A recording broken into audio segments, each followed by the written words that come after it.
Assalamualaikum warahmatullahi wabarakatuh. Mohon izin, kami dari kelompok 3 akan memaparkan tentang tugas kami dengan program full cycle pada pengujian kendaraan bermotor dengan metode ADKAR.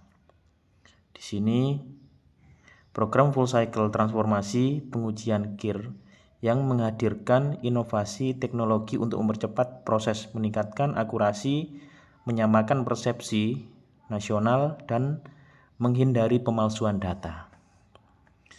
Di sini kita akan melihat latar belakang dan masalahnya. Masalah utama pada sistem pengujian bermotor yang lama. Nah, ini bisa dilihat. Ini ada hasil buku uji manual, tanda tangan manual, tulisan manual. Jadi prosesnya yang dulu sampai bolak-balik 3-4 jam total. Dokumen kertas rentan dipalsu, hilang, dan penyalahgunaan wewenang dari petugas. Nah, di sini kompetensi penguji tidak sesuai dengan tupoksinya. Lalu ada beberapa pengujian kendaraan motor di kabupaten kota yang belum terakreditasi. Jadi ada beberapa pengujian yang tidak terakreditasi, tidak tertib, masih mengaktifkan pengujiannya. Nah, dengan full cycle sekarang tidak bisa, terkunci dengan sistem. Kemenhub merespon melalui program full cycle untuk menyelesaikan masalah ini secara menyeluruh demi menyelaraskan aturan daerah agar terpusat di Kementerian Perhubungan untuk menghindari permasalahan di lapangan. Nah, di sini apa itu full cycle? Jadi konsep inti one stop testing, kendaraan masuk melalui satu pintu dan mengikuti 6 tahapan berurutan di satu lintasan, dari pendaftaran online sampai terbitnya EKIR. Lalu alur ini menghilangkan kebutuhan pindah loket dan menyatukan data uji ke sistem terkoneksi dari loket satu ke loket yang lainnya. Jadi terkoneksi, langsung dikirim di Kementerian Perhubungan dengan program full cycle. Di sini ada beberapa inovasi yang dijelaskan dengan digitalisasi. Nah, dulu dengan manual, sekarang dengan digital. Jadi riwayat uji dapat diakses cepat oleh petugas dan publik melalui pemindahan QRIS, scan QR, database nasional. Semua hasil tersimpan terpusat, memudahkan audit dan pelacakan histori kendaraan di seluruh Indonesia. Nah, ini nanti kalau sebenarnya ada kecelakaan atau mungkin ada tindak penyalahgunaan ukuran dimensi dan berat, nanti bisa di cross check di data pusat, jadi langsung muncul. Nah, untuk keamanan datanya, pengurangan pemalsuan dokumen dan transparansi proses bisa diminimalisir. Nah, ini inovasi kedua adalah otomatisasi alat uji. Nah, alat uji sekarang dilengkapi sensor dan koneksi digital. Hasil langsung muncul di monitor tanpa estimasi manual. Jadi kendaraan yang sudah diperiksa itu langsung muncul dengan metode digital, dengan hasil rem diperiksa, remnya, suspensinya, lampunya, dan semua bisa di-scan langsung terkoneksi. Jadi tidak ada yang bermain-main untuk menghindari penyalahgunaan wewenang dari petugas. Nah, lalu untuk inovasinya terkoneksi di semua loket. Nah, dari semua loket itu ada pertanggungjawabannya. Jadi ada username, password. Jadi masing-masing petugas punya username masing-masing.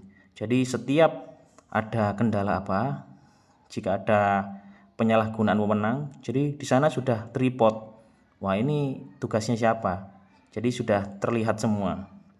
Pengiriman data otomatis ke server pusat nasional. Hasil tidak dapat dimanipulasi di lokasi. Kendaraan yang gagal wajib diperbaiki sebelum dikeluarkan EKIR. Menghindari upaya penyalahgunaan wewenang petugas. Semua report dan tugas petugas di masing-masing tempat sesuai tanggung jawabnya berdasarkan username dan password masing-masing. Nah, ini dampak manfaat nyata. Waktu prosesnya lebih cepat. Nah, one stop dalam satu lintasan, jadi enggak pindah-pindah bolak-balik, dipimpong. Nah, ini akurasi dan buktinya. Hasil sensor dan rekaman visual meningkatkan kredibilitas uji. Transparansi, legalitas EKIR mengurangi ruang pemalsuan data. Nah, di sini ada beberapa penerapan. Jadi penerapan ini dengan metode perubahan ADKAR bisa kita lihat bersama. Dimensi ADKAR ada beberapa poin-poin berkaitan dengan awareness, kesadaran, desire, keinginan, knowledge, pengetahuan, ability, kemampuan, dan reinforcement, penguatan. Dari tujuan utamanya, goalnya seperti apa, kondisi nyata di lapangan, intervensi, tindakan organisasi, dan hambatan risiko untuk kedepannya untuk memperbaiki sistem dengan lebih baik lagi.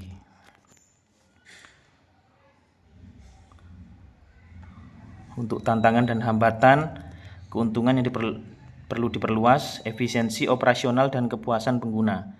Data terpusat untuk kebijakan dan pengawasan kecelakaan dan tindak pidana lainnya. Tantangannya, distribusi belum merata. Banyak pengujian di wilayah luar Jawa masih manual. Biaya intervensi tinggi, perlu skema pendanaan, perlu pelatihan SDM dan konektivitas internet. Nah, jadi perlu yang harus ditambahkan. Ada beberapa langkah implementasi dan rekomendasi.